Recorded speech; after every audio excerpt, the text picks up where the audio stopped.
Bismillahirrahmanirrahim.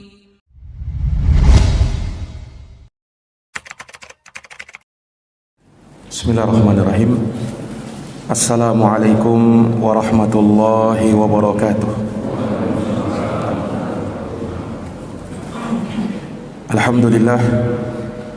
Alhamdulillahi rabbil alamin. Wassalatu wassalamu ala al-mab'uthi rahmatan lil alamin, nabiyina Muhammadin wa ala alihi wa sahbihi ajma'in. Subhanaka la ilma lana illa ma 'allamtana innaka antal alimul hakim. Allahumma 'allimna ma yanfa'una wanfa'na bima 'allamtana wa zidna ilma ya karim. Rabbi shrah li sadri wa yassir li amri wahlul 'uqdatan min lisani yafqahu qawli. Allahumma inna nas'aluka ilman nafi'a wa rizqan tayyiba wa amalan mutaqabbala. Amma ba'd, ma'asyaral muslimin, bapak-bapak dan hadirin semuanya, jamaah salat subuh yang berbahagia. Alhamdulillahi bi ni'matihi tatimmu salihat. Segala puji hanya bagi Allah yang dengan nikmat-nikmatnya tertunai segala amal-amal kebajikan. Salawat dan salam semoga tercurahkan, terlimpahkan, terkirimkan kepada junjungan kita, qudwah dan uswah kita, Rasulullah Muhammad bin Abdillah sallallahu alaihi wasallam, kepada keluarga, para sahabat serta orang-orang yang senantiasa meniti jalannya sampai hari kiamat. Ma'asyaral muslimin, bapak-bapak jamaah Masjid Al-Ijtihad yang dirahmati oleh Allah. Di subuh hari ini kembali kita akan melanjutkan pembahasan dari hadits-hadits Rasulullah sallallahu alaihi wasallam yang terkumpul dalam kitab Bahjatu Qulubil Abrar wa Qurratu Uyunil Akhyar fi Syarhi Jawami'il Akhbar. Hadis yang kita akan bacakan dari sahabat Abu Hurairah radhiyallahu taala anhu. Qala Rasulullah sallallahu alaihi wasallam, Rasulullah sallallahu alaihi wasallam bersabda, "Inna ad-dina yusrun wa la yushadda ad-dina ahadun illa ghalabah." Sesungguhnya agama ini mudah dan tidaklah seseorang memberatkan dirinya dalam beragama, bersikap ekstrim dalam agama, melainkan dia akan terkalahkan. Lafaz ini sudah pernah kita bahas terkait dengan kemudahan agama Islam, dan bahwasanya agama ini adalah agama yang memberikan rahmat bagi orang-orang yang berada di atasnya, dan dia dimudahkan oleh Allah. Walaqad yassarnal Qur'ana lidzikri fahal mim muddakir. Yuridullahu bikumul yusra wa la yuridu bikumul usra. Toha ma anzalna alaikal Qur'ana litashqa. Allah turunkan Quran ini bukan untuk menyulitkan kita, tapi justru untuk memberikan kemudahan kepada kita. Agama itu mudah, maka jangan dipersulit. Makanya tidaklah orang mempersulit agamanya, bersikap ekstrim dalam beragama, keras, berlebih-lebihan, melainkan dia akan terkalahkan. Maka Islam menentang yang namanya ekstrim dalam beragama. Kita beragama sesuai dengan tuntunan Rasul, sesuai dengan apa yang disabdakan oleh Rasul, tidak boleh berlebih-lebihan. Makanya Nabi SAW menegur sahabat-sahabat yang menampakkan ekstrim dalam beragama. Ditegur oleh Nabi SAW. Seorang itu ketika berada di atas tuntunan, berada di atas jalan Al-Quran dan sunnah Nabi, maka itulah jalan yang pertengahan. Al-qasdal qasda tablugu, kata Nabi. Seimbanglah kalian, seimbanglah. Yani tetap berada di atas tuntunan syariat. Niscaya kalian akan sampai kepada Allah Subhanahu wa taala. Tidak boleh kalian sepelekan dan tidak boleh kalian bersikap ekstrim. Pertengahan. Nah, para jamaah yang dirahmati dan dimuliakan oleh Allah, kemudian setelah Nabi SAW menyebutkan perkara ini, Maka Nabi menyebutkan perkara yang lain terkait dengan kemurahan dan rahmat agama ini. Rasulullah bersabda, fasaddidu wa qaribu wa abshiru wasta'inu bil ghadwati war rauhah wa syai'un minad duljah. Kata Rasulullah sallallahu alaihi wasallam, fasaddidu, maka bersikap luruslah kalian, berada di atas as-sadad. As-sadad itu artinya kelurusan. Nah, ini Nabi kita Muhammad sallallahu alaihi wasallam memerintahkan kepada umatnya untuk bersikap lurus. Jangan ada kebengkokan. Sebab Islam itu diibaratkan seperti jalan yang lurus. Makanya dia adalah as-sirat al-mustaqim. As-sirat artinya jalan, mustaqim artinya la i'wajaja fi. Tidak ada kebengkokan di dalam jalan Islam itu. Lurus jalannya. Dan kelurusan itu manakala seseorang berada di atas tuntunan Al-Quran dan sunnah Nabi. Nah, itulah jalan yang lurus. Nah, itulah jalan yang kita diperintahkan di dalam Al-Quran untuk mengikutinya. Famanittaba'a hudaya fala yadhillu wala yashqa wa man a'rada 'an dzikri fa inna lahu ma'isyatan dhanka wa nahsyuruhu yaumal qiyamati a'ma. Barang siapa yang mengikuti petunjukku, kata Allah, fala yadhillu wala yashqa, maka dia tidak akan tersesat dan dia tidak akan sengsara. Wa man a'rada 'an dzikri, tapi barang siapa yang dia berpaling dari peringatanku, fa inna lahu ma'isyatan dhanka, maka hidupnya akan sempit, sesak, dan tidak ada kebahagiaan. Wa nahsyuruhu yaumal qiyamati a'ma, dan di hari kiamat kami kumpulkan orang-orang seperti ini dalam keadaan buta.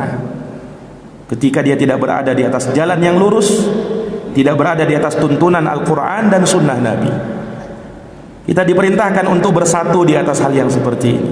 Wa'tasimu bihablillahi jami'an wa la tafarraqu, dan bersatulah kalian, berpegang teguhlah dengan tali agama Allah semuanya, dan jangan pernah berpecah belah. Tapi ingat, persatuan yang diinginkan bukan sekedar bersatu tanpa ada prinsip, tanpa ada keyakinan, tanpa ada manhaj. Tapi persatuan yang diinginkan, persatuan di atas nilai-nilai agama, di atas tuntunan Quran dan sunnah. Itulah persatuan yang hakiki. Sebab kalau hanya sekedar bersatu bersama-sama, Yahudi juga bersama-sama, Pak. Yahudi juga bersatu mereka. Tapi apa kata Allah di dalam Al-Quran? Tahsabuhum jami'an wa qulubuhum syatta. Kamu menyangka mereka itu bersatu? Tidak. Hakikatnya mereka tidak bersatu. Ini orang Yahudi. Hati-hati mereka terpecah belah. Kenapa? Karena mereka tidak dipersatukan di atas agama yang hak. Persatuan nanti dianggap persatuan manakala betul-betul di atas tuntunan agama. Itulah persatuan yang kita inginkan. Bukan sekedar bersama-sama, bersatu, terlihat berkumpul. Nabi SAW, beliau sallallahu alaihi wasallam sebutkan dirinya, wa Muhammadun farraqa bainan nas. Nabi Muhammad itu memecah belah di antara manusia. Nabi saja bilang begitu, memecah belah. Maksudnya memecah belah apa? Memecah belah antara orang-orang yang bertauhid dengan orang-orang musyrik. Tidak mungkin bisa bersatu mereka. Akan terus terjadi peperangan antara tauhid dengan syirik, antara maksiat dengan ketaatan. Tidak mungkin bisa bersama-sama. Quran Allah turunkan sebagai furqan. Apa artinya furqan? Pembeda, pemisah. Itu Quran itu. Dia memisahkan mana yang hak, mana yang batil. Harus beda. Tidak mungkin bisa sama. Nah, ini para jamaah yang dirahmati dan dimuliakan oleh Allah. Nah, inilah jalan yang lurus. Inilah persatuan yang kita inginkan. Persatuan di atas tuntunan Al-Quran dan sunnah Nabi. Maka siapa yang berpaling dari tuntunan Al-Quran dan Sunnah, maka pasti dia akan dihinakan.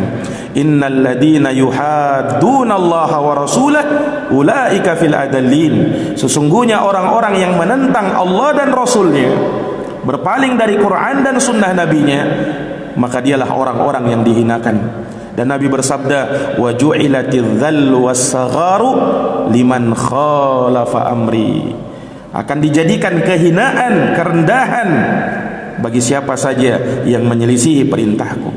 Bahkan Allah berfirman, falyahdharil ladina yukhalifuna an amri an tusibahum fitnah aw yusibahum adabun alim. Hendaknya hati-hati orang-orang yang menyelisihi tuntunan Al-Quran dan tuntunan Sunnah Nabi. An tusibahum fitnah, dia akan ditimpa fitnah, aw yusibahum adabun alim, atau dia ditimpa azab yang pedih, kata Allah Subhanahu wa ta'ala. Maka inilah jamaah sekalian yang dirahmati oleh Allah, Nabi kita memerintahkan kita untuk bersikap lurus. Fasaddidu, luruslah kalian. Dan itulah yang kita senantiasa mohon kepada Allah, agar kita berada di atas kelurusan. Di antara doa yang diajarkan oleh Nabi, Allahumma inni as'alukal huda wat tuqa wal afafa wal ghina. Allahumma inni as'aluka, Allahumma hdini hidayatat tariq wasaddidni sadadas saham. Ya Allah, beri hidayah kepada saya menuju jalan yang lurus, dan luruskan saya ya Allah seperti lurusnya anak panah. Minta kepada Allah kelurusan. Dan tentunya tidak samar bagi kita. Kita senantiasa pula memohonnya kepada Allah di dalam salat kita, ihdinas siratal mustaqim. Ya Allah, tunjukilah kami jalan yang lurus. Nah, jalan yang lurus itu ketika seseorang berada di atas Quran dan Sunnah. Jalan yang lurus itu manakala seorang menggabungkan antara dua perkara, yaitu ilmu dan amal. Itulah as-sirat al-mustaqim, yang mengumpulkan antara ilmu kemudian beramal. Tidak boleh hanya cukup sekedar ilmu tanpa amal, dan tidak boleh amal tanpa ilmu.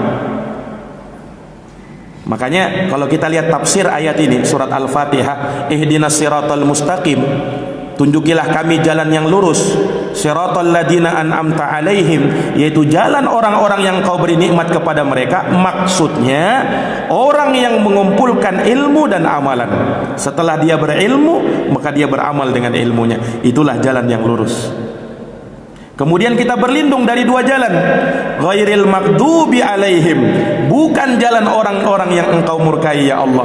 Kata para ulama, jalannya orang-orang Yahudi. Kenapa jalannya orang Yahudi? Karena mereka berilmu tapi tidak beramal. Orang Yahudi, jangan sangka tidak berilmu, mereka punya ilmu, mereka punya kitab, makanya dinamakan ahlul kitab. Mereka kenal Rasulullah sallallahu alaihi wasallam, bahkan seperti mereka mengenal anak mereka sendiri. Ya'rifunahu kama ya'rifuna abna'ahum. Mereka kenal Nabi Muhammad SAW bahkan seperti mereka kenal anak mereka sendiri. Saking tahunya mereka siapa Nabi ini. Dan mereka memang sudah menanti-nantinya akan lahir, akan terutus Nabi yang terakhir. Mereka tahu sifat-sifatnya, mereka tahu ciri-cirinya. Tapi ketika datang Nabi itu bukan dari kalangan mereka, mereka hasad dengan Nabi itu. Mereka dengki, mereka tidak suka, mereka benci. Kenapa bukan dari kalangan kami Bani Israel, dari kalangan orang-orang Yahudi? Jadi mereka berilmu tapi tidak beramal. Akhirnya mereka dimurkai oleh Allah. Ghairil maghdubi alaihim, ya Allah, bukan jalan yang engkau murkai. Waladhdallin, dan bukan jalannya orang-orang yang tersesat, yaitu jalannya orang-orang Nasara yang mereka beramal tanpa ilmu. Nah, ini beramal tanpa ilmu. Akhirnya jalannya tersesat. Umat Islam manakala mereka ingin selamat dari dua jalan itu, mereka harus menggabungkan antara ilmu dan amal. Berilmu dulu baru beramal. Amalan kita harus dilandasi dengan ilmu. Ilmu nanti benar dan bermanfaat kalau dasarnya, kalau diamalkan dan didakwahkan, kemudian disebarkan kepada manusia. Itulah ilmu nafi'. Itulah ilmu yang bermanfaat. Para jamaah yang dirahmati oleh Allah, fasaddidu, kata Nabi, bersikap luruslah kalian. Kemudian apa? Waqaribu. Setelah itu mendekatlah kalian. Waqaribu, mendekatlah kalian. Bagaimana caranya mendekati jalan yang lurus itu? Kata para ulama, bitolabul ilm, bitolabil ilmi, dengan menuntut ilmu agama. Pelajari agama itu dengan baik. Tolabul ilmi faridatun ala kulli muslim, kata Nabi. Menuntut ilmu adalah wajib atas setiap muslim. Wajib, kata Nabi, Pak. Kalau yang namanya wajib berarti yang tak menuntut ilmu berdosa. Wajib menuntut ilmu berarti yang tak menuntut ilmu berdosa. Kita wajib mempelajari agama Allah Subhanahu wa taala, dan yang dimaksudkan dengan ilmu adalah ilmu agama, ilmu syariat, ilmu yang datang di dalamnya pujian-pujian terhadap orang-orang yang menuntutnya. Ilmu yang akan memudahkan kita jalan menuju surga. Man salaka tariqa yaltamisu fihi ilma sahhalallahu lahu bihi tariqa ilal jannah. Hadis yang sering kita dengarkan. Barang siapa yang menempuh suatu perjalanan dalam rangka untuk menuntut ilmu, Allah mudahkan baginya jalan menuju surga. Jalan menuju surga itu banyak, tetapi hadisnya dengan konteks seperti ini hanya hadis ini. Tidak disebutkan jalan menuju sholat ke masjid, tidak disebutkan jalan untuk silaturahim, tidak disebutkan jalan untuk pergi haji, pergi umroh. Padahal itu juga butuh perjalanan, dan itu juga bisa mengantarkan ke surga memang, karena semua ibadah mengantarkan kepada surga. Tapi kenapa secara khusus Nabi sebutkan siapa yang menuntut ilmu, mencari ilmu, Allah mudahkan baginya jalan menuju surga.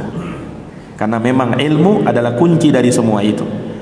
Para jamaah yang dirahmati dan dimuliakan oleh Allah, makanya Rasulullah sallallahu alaihi wasallam memuliakan dan memuji orang-orang yang berilmu. Bahkan Nabi menyebutkan bahwa orang yang berilmu itu pewarisnya para nabi. Rasulullah bersabda, al-ulama warathatul anbiya. Orang-orang yang berilmu adalah pewarisnya para nabi. Mereka yang mewarisi warisannya para nabi. Apa warisannya para nabi? Wa innal anbiya lam yuwarrithu dinaran wala dirhama. Nabi itu tidak mewariskan harta, tidak mewariskan mata uang dinar, dirham, tidak. Innama warathul ilm. Tapi yang mereka wariskan adalah ilmu. Nah, itulah yang diambil oleh para ulama, oleh orang-orang yang berilmu. Faman akhadahu akhadha bihadzin wafir. Siapa yang mengambilnya, maka dia telah mengambil bagian yang sempurna. Ini jamaah sekalian yang dirahmati dan dimuliakan oleh Allah. Dan cukuplah keutamaan orang yang berilmu itu, Allah Subhanahu wa taala angkat derajatnya di atas derajat orang-orang yang beriman yang tak berilmu. Yarfa'illahu alladhina amanu minkum walladhina utul ilma darajat. Allah angkat derajat orang-orang yang beriman di antara kalian, dan orang-orang yang berilmu diangkat lagi beberapa derajat. Orang yang beriman baik dengan keimanannya, tapi orang yang beriman dengan ilmu dia punya, maka ini lebih baik lagi dan lebih diangkat lagi derajatnya oleh Allah Subhanahu wa taala. Ini jamaah sekalian, waqaribu, mendekatlah dengan mempelajari agama Allah Subhanahu wa taala. Nah, bayangkan Pak, Nabi SAW tidak pernah diperintahkan oleh Allah untuk meminta tambahan apapun di dalam Quran selain disuruh minta tambahan ilmu. Tidak disuruh Nabi itu minta tambahan harta, minta tambahan kekuasaan, minta tambahan umatnya, minta tambahan ini dan itu, tidak. Tapi Nabi dalam Quran diperintahkan untuk meminta tambahan ilmu. Allah berfirman, wa qur rabbi zidni ilma. Ini perintah kepada Nabi ini asalnya. Wa qul, katakan, siapa? Wahai Muhammad, Katakan ini, Rabbi zidni ilma. Perintah kepada Nabi untuk berdoa, wahai Tuhanku, tambahkan kepadaku ilmu. Padahal apa kurangnya ilmunya Nabi itu? Tapi tetap disuruh meminta tambahan ilmu. Ini para jamaah sekalian yang dirahmati oleh Allah. Makanya doa yang Nabi SAW tidak pernah lepas mengucapkannya. Setiap kali beliau selesai salat subuh, beliau berdoa, Allahumma inni as'aluka ilman nafi'a wa rizqan thayyiba wa amalan mutaqabbala. Ini doa yang kata sahabat Nabi tidak pernah lepas dari doa ini selesai dari salat subuh. Ya Allah, aku minta kepadamu ilmu yang bermanfaat. Nabi awali dengan ilmu. Wa rizqan thayyiba, rezeki yang halal, wa amalan mutaqabbala, dan amalan yang diterima. Nabi awali dengan ilmu. Karena memang setiap hari dan terus menerus kita minta supaya ditambahkan ilmu yang bermanfaat. Para jamaah yang dirahmati dan dimuliakan oleh Allah Subhanahu wa taala, orang yang berilmu Allah lebihkan dari ahli ibadah. Innal alim la yastaghfiru lahu man fis samawat wa man fil ard. Orang-orang yang berilmu, kata Nabi, akan dimintakan ampunan untuknya semua yang di langit dan semua yang ada di bumi. Hattal hitanu fi jawfil ma, sampai ikan-ikan, kata Nabi, yang ada di pedalaman laut itu juga memintakan ampun untuk orang-orang yang berilmu. Ini sabda Nabi seperti ini. Wa innal malaika, dan sesungguhnya para malaikat, la tadau ajnihataha ridwan bi talibil ilm. Sesungguhnya para malaikat meletakkan sayap-sayapnya untuk penuntut ilmu karena ridha kepada mereka. Wa inna fadlal alim 'alal 'abid ka fadlil qamar 'ala sairil kawakib. Dan sesungguhnya keutamaan orang yang berilmu dibandingkan ahli ibadah seperti keutamaan bulan dari seluruh bintang-bintang yang ada. Itu Nabi ibaratkan orang berilmu itu bagaikan bulan, ahli ibadah bagaikan bintang. Kenapa? Cahayanya, lihat cahaya bintang hanya menyinari untuk dirinya sendiri. Ahli ibadah seperti itu, dia beribadah untuk dirinya. Tapi lihat cahaya bulan, itu diibaratkan seperti orang alim. Kenapa? Cahayanya bukan hanya untuk dirinya sendiri, tapi cahayanya melebar untuk yang lainnya. Itulah orang yang berilmu. Dia baik untuk dirinya dan bisa memperbaiki orang lain. Dia bisa menyinari dirinya dan bisa menyinari orang lain. Itu keutamaan orang yang berilmu. Maka Rasulullah SAW perintahkan, waqaribu, mendekatlah kalian dengan kalian belajar agama dan kalian serius di dalamnya. Para jamaah yang dirahmati dan dimuliakan oleh Allah, kemudian kata Nabi, wa abshiru, kemudian berilah kabar gembira.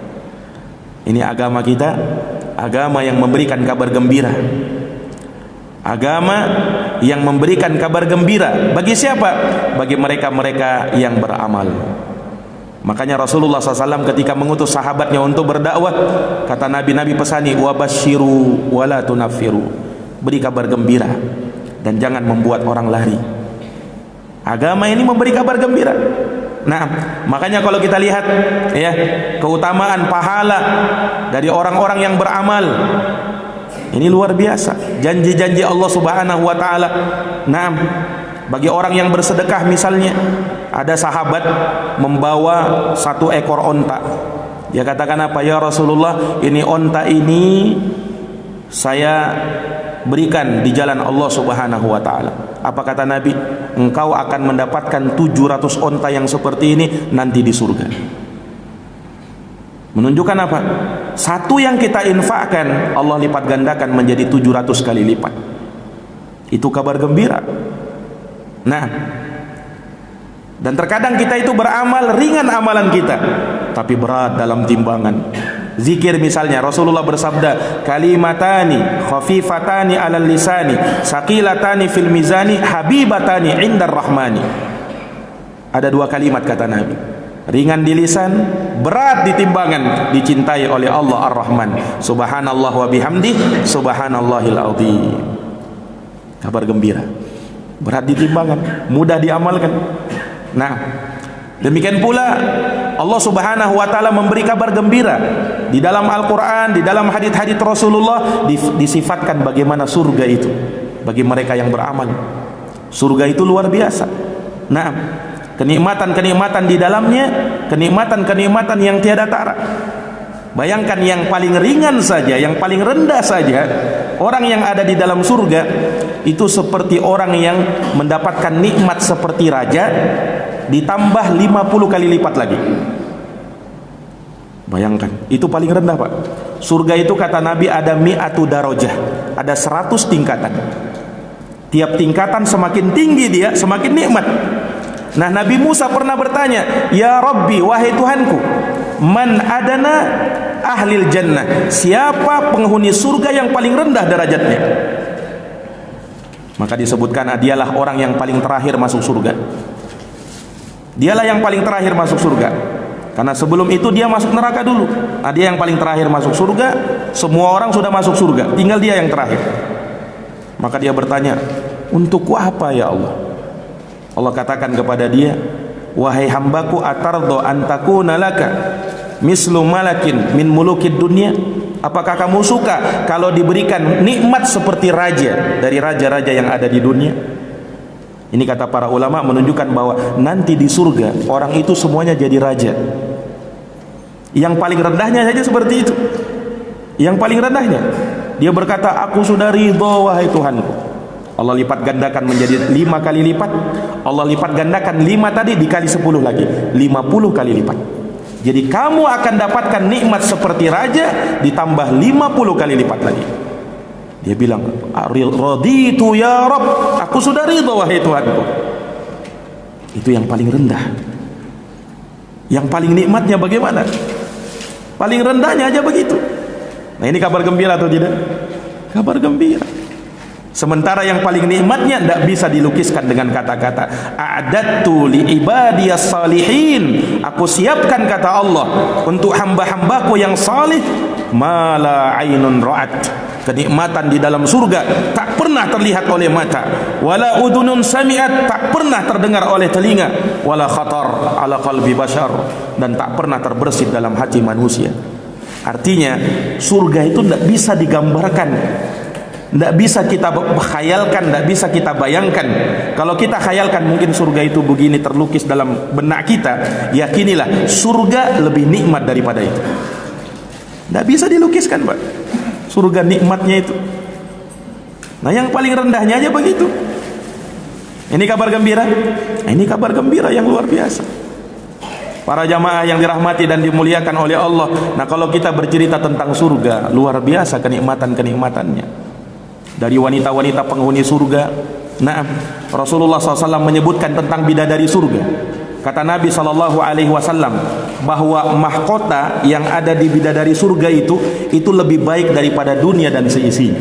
Baru mahkotanya itu lebih baik daripada dunia dan seisinya. Kata Nabi SAW, andaikan bidadari surga dia mengintip ke dunia, niscaya bau wanginya, harumnya, keelokan cahaya di wajahnya akan menyinari dunia dan akan membuat harum seluruh dunia.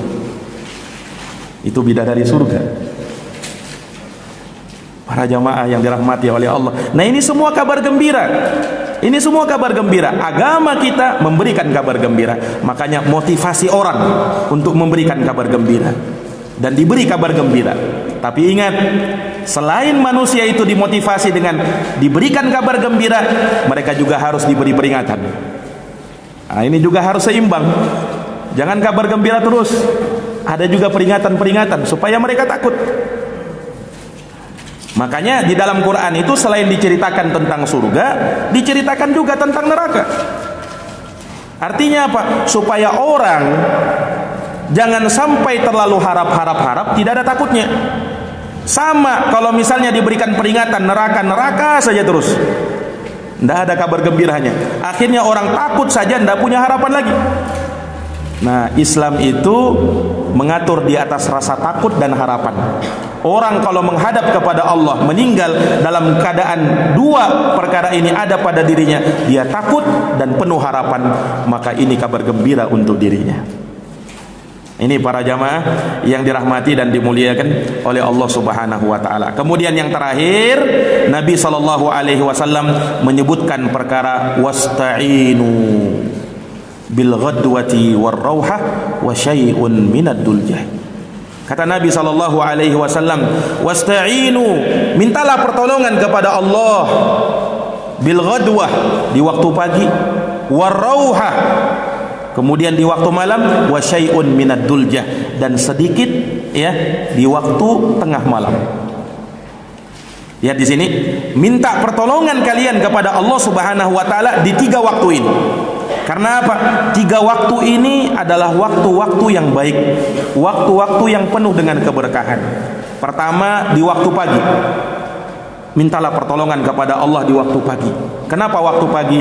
Waktu pagi itu waktu yang berkah, Pak. Rasulullah sallallahu alaihi wasallam bersabda, burika li ummati fi bukuriha, umatku akan diberkahi pada waktu paginya. Jadi waktu pagi itu waktu yang berkah buat umat Islam.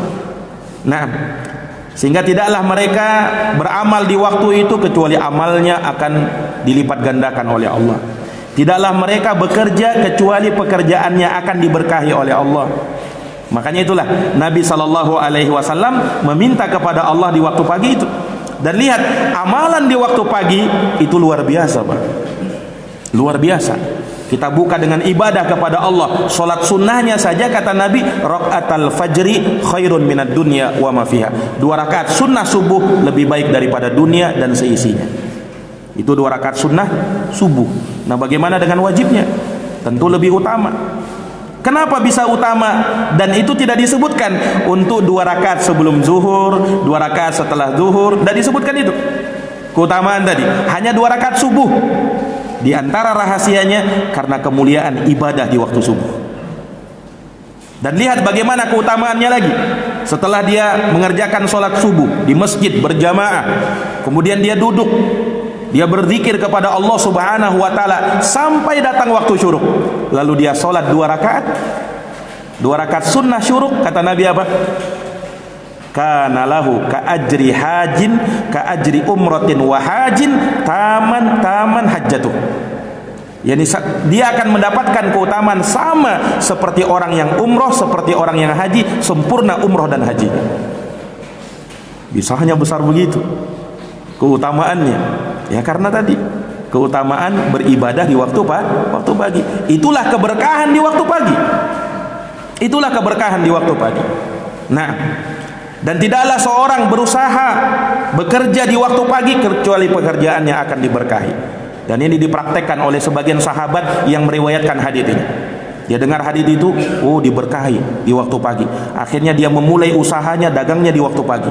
Nah, maka akhirnya dagangannya diberkahi oleh Allah Subhanahu wa taala. Ini para jamaah yang dirahmati dan dimuliakan oleh Allah. Wasta'inu bil ghadwah. Mintalah kalian pertolongan kepada Allah Subhanahu wa taala di waktu pagi. Warauhah, kemudian di waktu sore. Kenapa di waktu sore? Karena waktu sore juga waktu yang utama.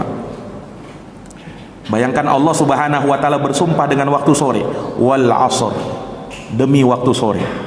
Ini menurut penafsiran sebagian ulama. Jadi terkait dengan surat itu wal 'ashri, ada yang menerjemahkan demi masa. Itu keumumannya itu. Kalau kita lihat terjemahan dalam Quran wal 'ashri demi masa. Tapi ada penafsiran ulama wal 'ashri demi salat asar. Wal 'ashri demi waktu sore. Nah, di antara penafsiran para ulama. Kenapa Allah bersumpah dengan waktu sore? Tidaklah Allah bersumpah dengan itu kecuali punya keutamaan. Sama waktu pagi, Allah juga bersumpah wal fajri, demi waktu fajar. Was subhi idza tanaffas, demi waktu subuh apabila mengiringinya. Allah bersumpah menunjukkan punya nilai sesuatu yang disumpahi itu. Wal 'ashri, demi masa, demi salat asar, demi waktu sore. Nah, makanya minta pertolongan kepada Allah di waktu sore. Dan ini bergabungan ini, pagi dan sore hari. Makanya ada zikir pagi, ada zikir sore. Ada zikir pagi, ada zikir sore. Zikir pagi kita ucapkan selesai sholat subuh, zikir sore kita ucapkan selesai sholat asar. Nah, dan tentu tidak samar keutamaan zikir pagi dan sore itu. Kalau kita amalkan, luar biasa. Nah, ini para jamaah yang dirahmati dan dimuliakan oleh Allah. Makanya Nabi perintahkan, wasta'inu, mintalah pertolongan di pagi dan di sore hari. Ini sebenarnya isyarat dari Nabi SAW supaya kita mengamalkan zikir pagi dan petang itu, Pak. Amalkan zikir pagi dan petang itu. Nah, di sana ada sayyidul istighfar. Dalam hadis riwayat Bukhari, kata Nabi SAW, sayyidul istighfar, pimpinannya doa pengampunan. Sayyidul istighfar, Allahumma anta rabbi, la ilaha illa anta khalaqtani wa ana abdu wa ana ala ahdi wa wa'dika mastata'tu, sampai akhir. Ini keutamaannya kata Nabi. Siapa yang mengucapkannya di waktu pagi, meninggal sebelum sore, maka dia akan masuk surga kata Nabi. Dan siapa yang mengucapkan doa itu di waktu sore, meninggal sebelum pagi, maka dia masuk surga. Hadis sahih riwayat Imam Al-Bukhari. Amalkan ini, Pak, sayyidul istighfar. Nah, itu baru satu dari tuntunan zikir pagi dan petang. Di antaranya sayyidul istighfar. Belum lagi la ilaha illallah wahdahu la syarikalah, lahul mulku wa lahul hamdu wa huwa ala kulli syai'in qadir. Nah, ini juga punya keutamaan. Ucapkan 1 kali minimal, kalau bisa 10 kali, dan maksimalnya 100 kali. Ini zikir pagi dan petang. Dan di situ kita memohon pertolongan kepada Allah Subhanahu wa taala. Wasta'inu bil ghadwati war rauha. Minta pertolongan kepada Allah di pagi dan di petang hari. Nah, di petang hari, khususnya di hari Jumat, kata Nabi SAW, ada satu waktu, kata Nabi, yang tidaklah seorang minta kepada Allah di waktu itu melainkan Allah kabulkan permintaannya. Ulama beda pendapat. Waktu ini di mana ini? Satu waktu di hari Jumat yang doanya akan dikabulkan. Sebagian ulama mengatakan itu ketika khotib sedang duduk di saat mau memulai khutbah yang kedua di hari Jumat. Ada sebagian berpendapat itu. Nah, ada juga yang berpendapat, dan ini yang paling kuatnya juga, bahwasanya waktu itu kata para ulama adalah setelah sholat asar di hari Jumat, yakni di waktu sore. Itu ada doa kata Nabi, tidaklah kamu berdoa di waktu itu melainkan doamu akan dikabulkan. Oleh Allah Subhanahu wa taala. Dan yang terakhir, Rasulullah sallallahu alaihi wasallam memerintahkan meminta pertolongan kepada Allah wa syai'un minad duljah, dan sedikit di waktu malam.